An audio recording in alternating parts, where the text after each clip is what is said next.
नमस्कार दोस्तों, स्वागत है आप सभी का हमारे से यूट्यूब चैनल में। दोस्तों, अगर आप पेंशन भोगी हैं, खासकर 1995 के बाद के आपके अगर पेंशन भोगी है तो ये वीडियो आपको देखना ज़रूरी है। चाहे वो आप केंद्रीय पेंशन भोगी हो या फिर जीडीएस पेंशन भोगी हो या रेलवे पेंशन भोगी हो या किसी भी तरह का आप अगर पेंशन उठा रहे हैं, वीडियो पेंशन हो या फिर हैंडीकैप या फैमिली पेंशन हो, तो ये वीडियो आपके लिए बहुत ही खास है। दोस्तों, आपको हम इसका अपडेट लेकर जो दिखा रहे हैं, ये देखिए। ये अपडेट जो है EPS 95 नेशनल एग्रेशन कमेटी की तरफ से जो है ये अपडेट है और यहाँ पर आपको हम दिखा रहे हैं कि क्या है आखिर ये मामला। तो दोस्तों, आप जो है इसका स्क्रीनशॉट सबसे पहले ले लीजिए, ठीक है, क्योंकि आपको जो है हम इसका हिंदी वर्जन जो है वो आपको हम इसका हिंदी ट्रांसलेशन वो आपको बताने वाले हैं और विस्तार से बताने वाले हैं। तो सबसे पहले आप जो है इसका स्क्रीन जो है शॉट ले लीजिए।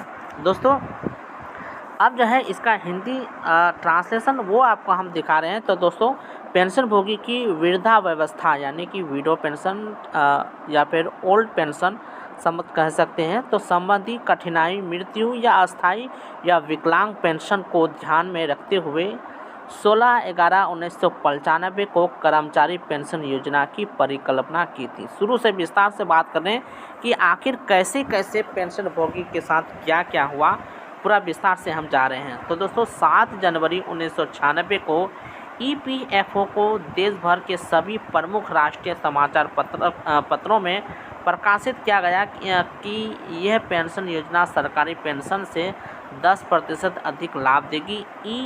EPFO ने मूल्य सूचकांक की तुलना में हर 3 साल में पेंशन का पुनर्मूल्यांकन करने का वादा किया।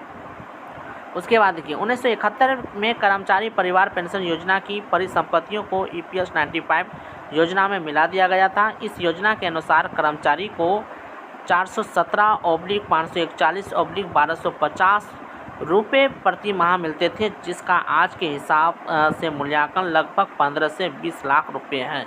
आज पेंशन भोगियों को बिना किसी DA के केवल 300 से 2500 रुपये प्रति माह पेंशन मिल रही है। भारत में औसत EPS पेंशन केवल 1171 रुपये है। लगभग 18 लाख पेंशन भोगियों को 10,000 रुपये कम पेंशन मिल रही है। लगभग 33 लाख पेंशन भोगियों को 1500 रुपये से कम पेंशन मिल रही है। वहीं कोश्यारी समिति ने 2013 में 3000 रुपये प्लस DA की सिफारिश की थी, जिसका मूल्यांकन 1500 रुपये है। 7500 प्लस DA जो कि व्यवहार्य है और EPFO के पेंशन फंड में भुगतान किया जा सकता है। समिति ने सरकार के अनुदान के वर्तमान 1.16% से बढ़ाकर 8.33 करने की सिफारिश की।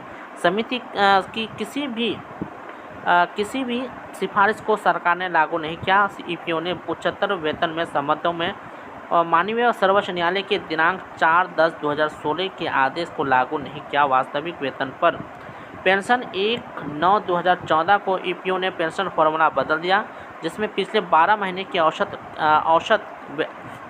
वेतन के मुकाबले पिछले वेतन के 6 साल की औसत की गणना एक तरफा की गई, जिसमें पेंशन में और भी भारी कमी आई। देखिए क्या क्या मामला है। साथ ही देखिए, कोश्यारी समिति के बाद एक और उच्च अधिकार प्राप्त निगरानी समिति का गठन किया गया। समिति ने अपने रिपोर्ट के 3 महीने के बजाय 1 साल बाद प्रस्तुत की गई। समिति की सिफारिश बेकार थी, उसके बाद एक और समिति यानी श्रम पर संसदीय समिति गठित की गई। इस समिति में पेंशन भोगियों की समस्या पर विचार नहीं किया गया। अब एक और समिति गठित की गई, पेंशन सुधारों और समिति। इस समिति का उद्देश्य समझ नहीं पा रहे हैं हम। पेंशन भोगी पहले ही पूरी सेवा के दौरान नियमों के अनुसार 417/541- और 1250 रुपये का अनुदान कर चुके हैं। फिर हमारे लिए ये सुधार क्यों? हर नई समिति गठित करके क्या EPFO हमें न्याय के इंतजार से मारना चाहता है? आज EPFO पेंशन फंड में 6 लाख करोड़ से अधिक राशि है। हर साल ये फंड बढ़ रहा है, फिर भी ये बढ़ रहा है। EPFO का दावा है कि उसके पास पेंशन बढ़ाने के लिए पैसे नहीं है। यह EPFO द्वारा किया गया धोखा है। NPS की सरकार 14% NPS में सरकार 14% का योगदान देती है। असंगठित क्षेत्र में सरकार योगदान देती है 100%, ठीक है। जबकि ईपीएसओ 95 पेंशन भोगी के लिए सरकार प्रशासनिक व्यय के केवल 1.16% का योगदान देती है। 1971 से इस योगदान में कोई वृद्धि नहीं हुई। प्रधानमंत्री श्रम योगी मानव योजना, ठीक है।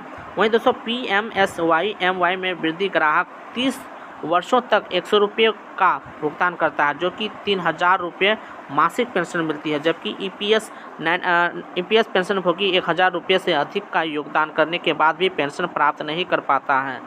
30 से 35 साल की नौकरी के बाद 500 रुपये औसतन वेतन मिलता है और 1170 रुपये औसतन मिलता है। ये सरकार के अन्याय है। यानी कि टोटल मिला के किया जाए तो ये है। लेकिन बात हम करते हैं कि आखिर क्या मांग जो है ईपीएस 95 या पेंशन भोगियों के है, तो मुख्य मांग की बात करते हैं तो मुख्य मांग यहाँ पर देख सकते हैं। न्यूनतम पेंशन भोगी के रूप में 7500 रुपये प्लस डीए दिया जाए। माननीय सर्वोच्च न्यायालय के दिनांक 4/10/2016 और 4/11/2022 के पेंशन के अनुसार बिना किसी भेदभाव किए सभी ईपीएस 95 पेंशन भोगियों को उच्च पेंशन का लाभ दिया जाए। वहीं सभी ईपीएस 95 पेंशन भोगी और उनके जीवन साथी को मुफ्त चिकित्सा सुविधा प्रदान की जाए।